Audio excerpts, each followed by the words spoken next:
مفتی طارق مسعود کے بیانات کے لیے طارق مسعود آفیشیل کو سبسکرائب کریں۔ طارق مسعود آفیشیل۔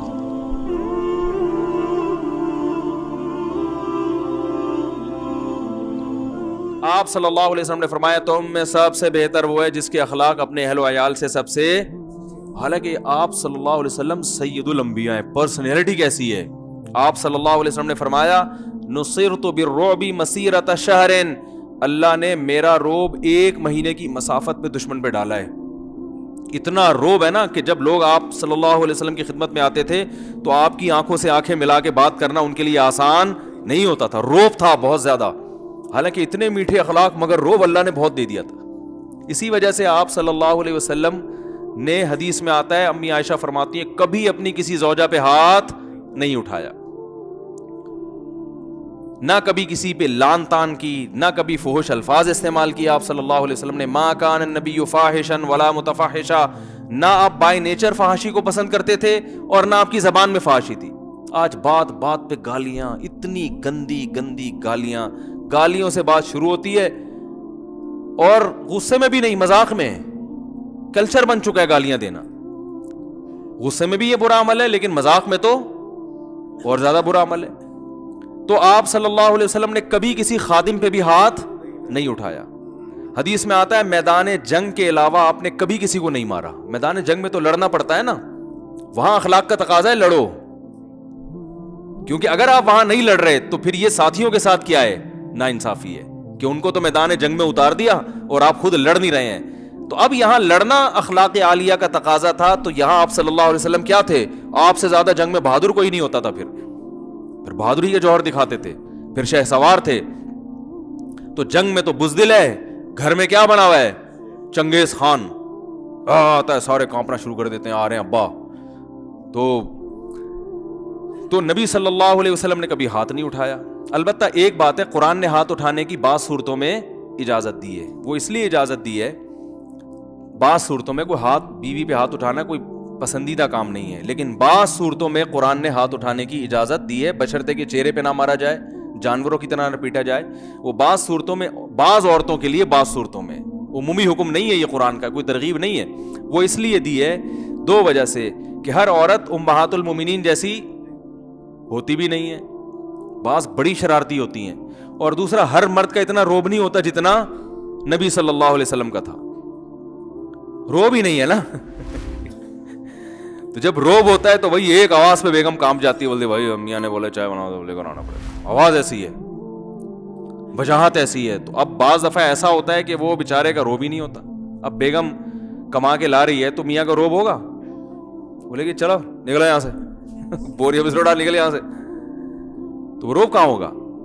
بعض نے شادی ایسے خاندان میں کر لی ہوتی ہے، ماشاءاللہ وہ فٹ فاٹ ہائٹ اس کی اور پرسنالٹی، اور میاں صاحب وہ بالکل بیچارے کمزور سے ہوتے ہیں، وہ روب نہیں ہوتا، تو پھر اس کو پھر ظاہر ہے روب قائم کرنے کے لیے کبھی کبھار غلط طریقہ ہے، یہ مناسب نہیں ہے، لیے بتانا پڑتا ہے کہ میں بڑا روب دار ہوں۔ لیکن بہرحال مارنا شریعت میں پسندیدہ کام نہیں ہے، بہت سخت مجبوری میں ہاتھ اٹھانے کی اجازت ہے، اور وہ بھی ہر ایک پر نہیں۔ ایسی شرارتی عورت جو آپ کے جائز حقوق بھی نہ دے رہی ہو، پھر شریعت نے طلاق سے بچنے کے لیے کہ بھائی اس کے پاس اب چھوڑنے کا علاوہ کوئی آپشن نہیں ہے، تو چلو ایک آپشن یہ بھی ہے کہ سختی کر کے دیکھ لو۔ لیکن نبی صلی اللہ علیہ وسلم نے کبھی کسی خادم پہ بھی ہاتھ نہیں اٹھایا۔ آج اخلاق دوسروں کے ساتھ اچھے ہیں، اپنے ماتحتوں کے ساتھ، کمپنی میں باس کو دیکھ لو نا، ماتحتوں کے ساتھ کیا سلوک کر رہا ہوتا ہے، وہ ہر وقت ان کو گالیاں گالیاں۔ ہمارے ایک دوست تھے ٹرک اڈے میں نا، ان کی جاب لگ گئی، جاب نہیں ان کا بزنس تھا، تو میں نے کہا یار آپ یہ ٹرک اسٹینڈ میں جو بزنس کر رہے ہو اس کی کیا شرائط ہیں؟ یہ جو ایکسپورٹ امپورٹ ایکسپورٹ کا آپ نے، ٹرانسپورٹیشن کا آپ نے کام شروع کیا یہاں سے وہاں ادھر سے یہاں، کہہ رہے ہیں اس کا ایک اصول یہ ہے کہ آپ کو اتنی موٹی موٹی گالیاں پہلے سے یاد کرو۔ میں نے کہا کیوں؟ کہہ رہے یہ ملازمین جو ہے نا یہ بڑے ڈھیٹ ہوتے ہیں، یہ گالیوں کے بغیر کام کرتے نہیں ہیں۔ کہہ رہے ہیں جب تک ان کو موٹی موٹی صبح شام گالیاں نہ پڑیں یہ کنٹینر میں مال اٹھا کے رکھیں گے نہیں، اور کنٹینر پہ رکھا رہے گا تو اٹھا کے نیچے لائیں گے نہیں۔ تو میں نے کہا یار کچھ اور کرو اس کے لیے، یہ تو ٹھیک ہے کہ آج کل ملازمین تمیز سے قابو میں نہیں آتے، آپ ان سے کہیں گے کہ بھائی دیکھیں یہ جو کنٹینر ہے یہ 12:05 پہ لاہور ہونا چاہیے، لہذا یہ آج صبح 5 بجے کنٹینر لوڈ ہو جانا چاہیے. تو اگر لوڈ ہو گیا تو ٹھیک ہے، نہیں ہوا تو میرا لاکھوں کا نقصان ہو جائے گا. تو میں محبت سے آپ کو ایک بات بتا رہا ہوں، اس کا بہت زیادہ ثواب ہے. وہ ملازمین جواب میں کہیں سر آپ نے آج اتنے پیارے انداز سے آج ہم کو نصیحت کی ہے، تو آج تو ہماری غیرت جگا دی آپ نے. آپ 5 بجے کا کہہ رہے ہیں، ہم صبح 4 بجے انشاءاللہ کنٹینر لوڈ کر دیں گے. تو مارکیٹ میں ایسا ہوتا وہ بولیں گے ہمیں انتہائی بے وقوف قسم کا سیٹ ملا ہے، لہذا وہ صبح 5 بجے کا کہا ہے تو شام 5 بجے تک بھی لوڈ نہیں ہوگا. سمجھ رہے ہو؟ تو اس لیے تھوڑا بیلنس پبلک کو بھی ذرا دیکھنا پڑتا ہے نا. تو اخلاق تو وہی، اصل تو وہی ہے جو رسول اللہ صلی اللہ علیہ وسلم کے اخلاق، کیونکہ بعض ہر سارے ڈھیٹ نہیں ہوتے، ایک آدھ کبھی اچھا ملازم بھی مل جاتا ہے تو آپ اس کو بھی رگڑ رہے ہو. تو اصل تو یہی ہے کہ بات کس سے ہونی چاہیے؟ تمیز سے. لیکن اگر کوئی نہیں آ رہا قابو میں تو پھر شریعت نے پھر بھی حتی الامکان دوسرے طریقے کچھ ایسا کرو کہ بھائی ایسا لا بنا دو کہ مجھے اپنی زبان خراب نہ کرنی پڑے. بھائی جو لیٹ کرے گا نا تو کوئی آپ حاضری کے لیے بندہ کھڑا کر دیں، یار 5 بجے کے بعد جتنا لیٹ ہوگا تمہاری سیلری سے اتنا کم ہوتا چلا جائے گا. یعنی مطلب یہ کہ بجائے زبان خراب کرنے کے غور و فکر کر کے کوئی دوسرے طریقے ایجاد کر لیں. سمجھ میں آ رہی ہے بات؟ زبان بالکل آخری درجے میں ہونی چاہیے. اللہ صلی اللہ علیہ وسلم کے اپنے گھر والوں کے ساتھ اخلاق یہ تھے.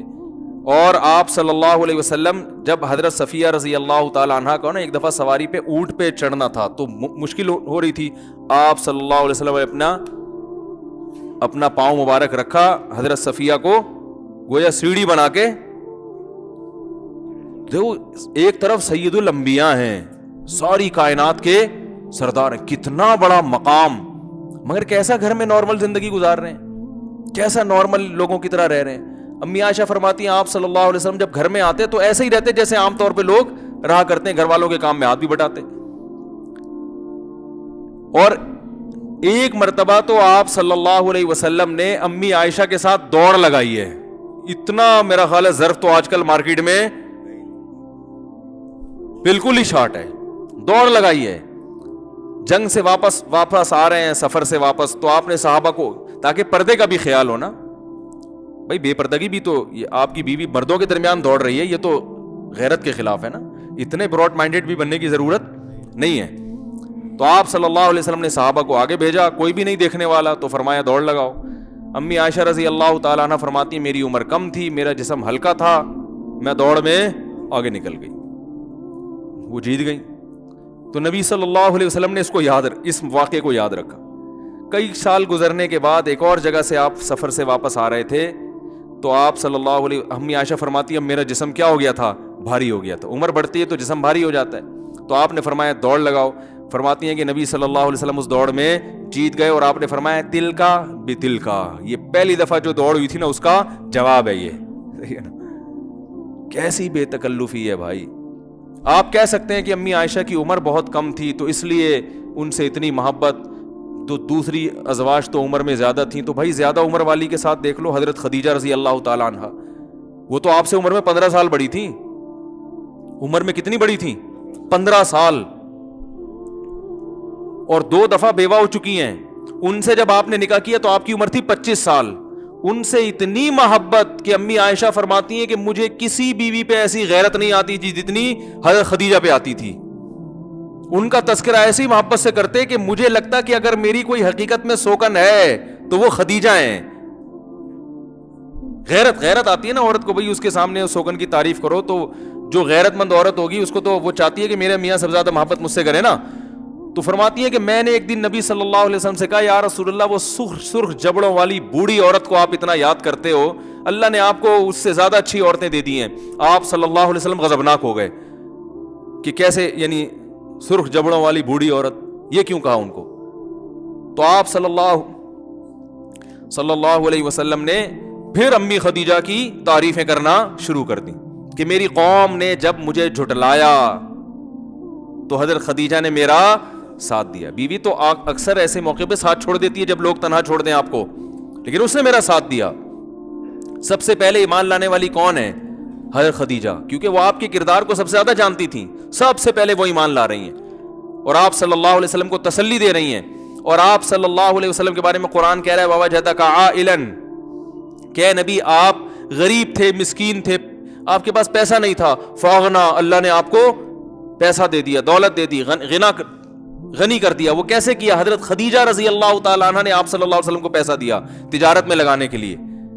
تو اس کو بھی نبی صلی اللہ علیہ وسلم دیکھتے تھے کہ انہوں نے، ان سے نکاح کے بعد اللہ نے مجھے غنا عطا فرمایا ہے۔ تو حضرت خدیجہ کے انتقال کے بعد آپ صلی اللہ علیہ وسلم جب یعنی کوئی اچھا کھانا بنتا، اول تو بنتا ہی نہیں تھا، کبھی کبھار بنتا، تو آپ صلی اللہ علیہ وسلم حضرت خدیجہ کی سہیلیوں کے پاس بھی وہ بھیجا کرتے تھے۔ تو کتنی بڑی بات ہے، کیسے اچھے اخلاق ہیں۔ آج یہ ان لوگوں میں ہیں جن کو آپ کہتے ہیں کہ بڑے اچھے اخلاق، بڑی تمیز سے، بھائی وہ سب ادھر ادھر کی تمیز ہے، اندر کا معاملہ کیا ہے؟ شارٹ تمیز کے علاوہ سب کچھ ملے گا۔ میرا بھی یہ بیان بعض خواتین سنتی ہیں، کہتی ہیں کتنے اچھے اخلاق ہوں گے مفتی صاحب کے، ایسے پیارے بھی گھر میں کتنے اچھے اخلاق سے رہتے ہوں گے۔ بھائی ہم سب سیکھنے کے لیے باتیں کر رہے ہیں، تو زیادہ اچھا گمان رکھنے کی ضرورت نہیں ہے۔ بعض خواتین نا بیان سن کے کمنٹس کرتی ہیں یہ جب بیویوں کے ساتھ اتنے خوبصورت اخلاق پہ بیان کر رہے ہیں تو اپنی بیویوں کے ساتھ ان کا کیسا اچھا، ہائے ہائے ہائے، جنتی عورتیں ہیں جن کی ان سے شادی ہوئی۔ تو زیادہ اچھا گمان رکھنے کی ضرورت نہیں ہے۔ ہم بھی یہی روٹیاں کھا کے، پراٹھے کھا کے بڑے ہوئے ہیں جو آپ کھاتے ہو، سمجھ رہے ہو نا؟ ہم بھی باتیں کر رہے ہیں، کوشش کرتے ہیں اللہ ہم سب کو عمل کی توفیق دے۔ تو کوشش تو کرنی چاہیے نا۔ میں تو کہ بعض دفعہ اچھے اخلاق پہ بیان کرنے کر کے جاتا ہوں، گھر میں پھٹا ہوا ہوتا ہے میرا، میں خود اچھل رہا ہوتا ہوں 2-2 فٹ۔ ایک دفعہ تو میرے ساتھ ایسا ہوا، جمعے کو پورا بیان اخلاق پہ ہوا، گھر گیا ہوں تو پتہ نہیں کیا کچھ مسئلہ، ہر گھر میں ہوتا ہے، یہ تو نارمل ہے نا، ہر گھر میں ہوتا ہے، جس کے گھر زیادہ ہوں اس کے یہاں تو زیادہ ہوتا ہے۔ تو اب گھر جا کے پتہ نہیں کچھ الٹی سیدھی بات ہو گئی، مجھے غصہ آ گیا، میں نے پھر مجھے بعد میں ہنسی آئی، میں نے کہا ابھی بیان کیا کر کے آیا ہوں، اسٹائل دیکھو کیا ہو۔ تو اصولی طور پر تو مجھے خیال ہو اس کو بولے بھائی بیان ہٹا دے یوٹیوب سے، سسرال والے سنیں گے بولیں گے یار ادھر کیا کر رہے تھے، ادھر آگے اچھل رہا ہے۔ تو خیر، تو بھائی یہ سیکھنے کے لیے، بھائی پورا تھوڑی کوئی نبی جیسا بن سکتا ہے۔ اور بڑی بات ہے آج کل عورتیں کون سی پورا امہات المومنین جیسی ہیں۔ نبی صلی اللہ علیہ وسلم حضرت خدیجہ کے پاس آئے اور کہا فرشتہ آیا ہے، اس نے مجھے ایسے بھیجا اور ایسے ہی کہا، تو جو ہے یہ کیا ہے؟ تو حضرت خدیجہ نے فرمایا آپ تو لوگوں کے ساتھ اچھا سلوک کرتے ہیں، آپ تو بیوہ عورتوں کا خیال کرتے ہیں، آپ تو یتیموں کے سر پہ ہاتھ رکھتے ہیں، آپ تو صادق ہیں، آپ تو امین ہیں، آپ کی تو اتنی خوبیاں، تو کوئی یہ شیطانی تصرف آپ کے ساتھ تو ہو ہی نہیں سکتا۔ تو یہ خدیجہ کی بھی تو کوالٹی ہے نا۔ آج کوئی بندہ آئے گھر میں، بیگم مجھے اچھا زبردست خواب آیا اللہ کی طرف سے جس میں آیا تم بہت اچھے انسان ہو، بیگم کہے گی الو کسی اور کو بنانا جا کے، ٹھیک ہے نا، وہ یہ کہے گی نا، وہ کون سا اپریشیٹ کرے گی آپ؟ تو بس سبھی ایک جیسے ہیں بھائی۔ تو حضرت خدیجہ نے فوراً جو ہے وہ آپ صلی اللہ علیہ وسلم کی خوبیوں کو ہائی لائٹ کرنا شروع کر دیا۔ تو آج کل آپ اپنی اماں سے اچھا سلوک کرو، زیادہ خرچ کرنا شروع کر دو، بیواؤں کا خیال کرنا شروع کر دو، یتیموں کے سر پہ ہاتھ۔ تو جو خواتین میرا بیان نہیں سن رہی ان کی بات کر رہا ہوں، ان کو سب سے زیادہ تکلیف کس کو ہوگی؟ انہی کو ہوگی۔ بھائی ساری بیواؤں کا تم نے ٹھیکہ لیا ہوا ہے، سارے یتیموں کا تم نے ٹھیکہ لیا ہوا ہے۔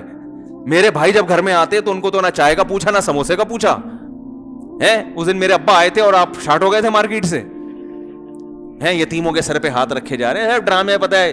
ہمارے والد صاحب بڑے مزاج تھا ان کی طبیعت میں، بڑے عبادت گزار بھی تھے، اللہ ان کی مغفرت فرمائے، بڑی صفات سے نوازا تھا، تو نماز کے بڑے پابند، اور ویسے طبیعت میں مزاج بہت تھا ان کے۔ اسی وجہ سے جب وہ گھر میں آتے تھے ہم خوش ہوتے تھے، اور بہت سے لوگوں کو ہم دیکھتے تھے ابا گھر میں آتے ہیں تو بچے پریشان ہوتے ہیں، ہمارے والد صاحب گھر میں آتے تھے ہمیں خوشی ہوتی تھی۔ تو وہ نا لطیفہ سناتے تھے اکثر، ایک جو میں کئی دفعہ سنا چکا ہوں، کہ عورت آج کل اپنے میاں کو مانتی نہیں ہے۔ تو وہ ایک بزرگ کو ساری دنیا جھک جھک کے سلام کرتی تھی، آپ بہت پہنچے بزرگ ہیں، بیگم کہتی تھی فراڈی ہے۔ تو ان بزرگ نا جلدی سنا دوں کہ کئی دفعہ سنا چکا ہوں، وہ انہوں نے کرامت دکھائی، ہوا میں اڑتے ہوئے جا رہے ہیں نا، بھیس بدلا۔ تو عورت نے دیکھا کہ یار یہ کیسے بزرگ ہیں، ہوا میں اڑتے ہوئے جا رہے ہیں۔ تو یہ بزرگ جب گھر میں آئے تو اس نے کہا دیکھو ایک بزرگ وہ تھے جو ہوا میں اڑتے ہوئے جا رہے ہیں، اور ایک آپ ہو سوائے باتوں کے آپ کے پاس کچھ ہے ہی نہیں۔ تو وہ بڑے خوش ہوئے کہ آج تو بیگم میری عظمت کی قائل ہوگی۔ کہنے لگے وہ میں ہی تھا۔ کہتی اچھا جب ہی تھوڑا ٹیڑے ٹیڑے اڑ رہے تھے، اچھا جب ہی تھوڑا سا ٹیڑے ٹیڑے اڑ رہے تھے۔ تو بھائی آج کل سب حساب کتاب ایسے ہی چل رہا ہے, تو پھر پھڈے بھی ہوتے ہیں گھروں میں, اوٹ پٹ گلاس بھی توڑے جاتے ہیں, بیلن بھی کی فائرنگ بھی ہوتی ہے, تو یک طرفہ نہیں تالی تو دونوں ہاتھوں سے بجتی ہے نا. تو اس لیے سبھی ٹھیک ہو جائیں تو معاشرہ ٹھیک ہوگا, ایک بندے کے ٹھیک ہونے سے ٹھیک نہیں ہوتا. پھر بھی بھائی جتنا برداشت کر سکتے ہو کرو.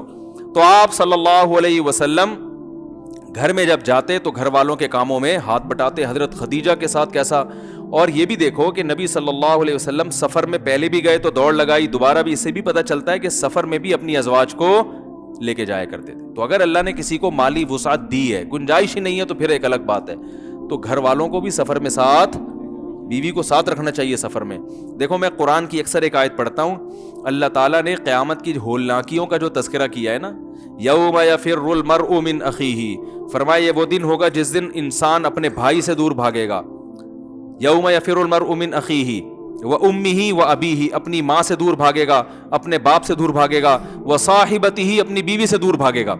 تو اب اللہ نے ہر رشتے کا نام بیان کیا, بیوی کا رشتہ کا بیوی نہیں کہا اس کو. بھائی کو عربی میں اخ کہتے ہیں, تو اللہ نے کہا یوم یفر المرء من اخیہ, اپنے بھائی سے دور بھاگے گا, تو بھائی کو بھائی ہی کہا, باپ کو باپ ہی کہا. وامہ وابیہ, ماں سے دور بھاگے گا اور باپ سے دور بھاگے گا, ٹھیک ہے نا. ماں کو ماں کہا, باپ کو باپ کہا. بیوی کا عربی میں زوجہ کہتے ہیں, تو ہونا چاہیے تھا وزوجتہ, اپنی زوجہ سے بھی دور بھاگے گا, نا وصاحبتہ, صاحب کہتے ہیں ساتھ رہنے والی, اس سے بھی دور بھاگے گا جو ہمیشہ ساتھ رہتی تھی. تو اس میں اللہ نے ہائی لائٹ کیا ہے بیوی کی صفت کو کہ بھائی سے بھی دور ہو سکتے ہو. بھائی وہ امریکہ میں جاب کر رہا ہے, تم کینیڈا میں جاب کر رہے ہو, ہوتا ہے نا. آپ کی جاب یو ایس اے میں لگ گئی, ابا پاکستان میں ہے, تو بیٹا باپ سے دور ہو جاتا ہے. کیا خیال ہے, ماں بھی یہاں رہتی ہے, بیٹا بعض دفعہ یو کے میں جا کے رہ رہا ہے, جاب اس کی وہاں ہے, تو یہ تو نیچرل ہے. لیکن بیگم جب ہو گئی نا, تو شادی جب ہوئی تو پھل ترو کی طرح چپک گئی ہے. اب وہ جان قیامت تک نہیں چھوڑے گی. یہ صاحبہ کے لفظ میں اللہ نے بتا دیا کہ اب وہ چپک گئی ہے. اب تمہاری جاب یو کے میں ہے تو بیگم بھی کہاں ہے, ادھر ہی ہوگی. سعودیہ میں جاب کر رہے ہو تو بیگم بھی کہاں ہے, وہیں رہے گی تمہارے ساتھ.